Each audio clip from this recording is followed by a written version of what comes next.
বর্তমান যুগে এই যারা নেশা করেন, তো যারা মদ খায় এবং গাঁজা খায়, তো এটা আসলে এখন বর্তমানে একটি ভদ্র নেশা হয়ে দাঁড়াইছে।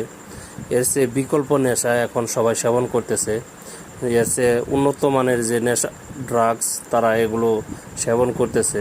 তো বর্তমানে যারা দরিদ্র গরিব, এই গরিবদের জন্য সেই ভদ্র নেশাই হচ্ছে মদ আর গাঞ্জা।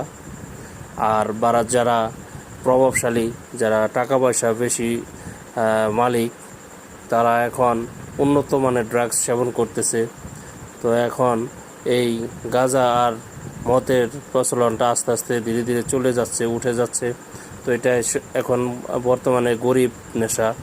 তো গরিব নেশাটা এখন আস্তে আস্তে বিলীন হয়ে যাচ্ছে।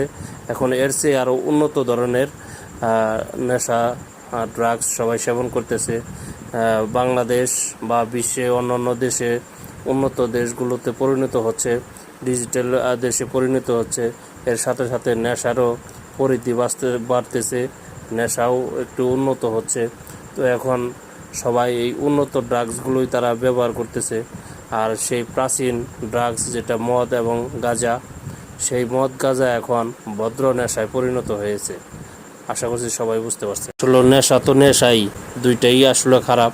নেশা সেবন করাটাই খারাপ, এটা সম্পূর্ণ হারাম এবং দেহের জন্য ক্ষতিকর। আপনার দেহের জন্য যেটা ক্ষতিকর ওইটাই আল্লাহ পাক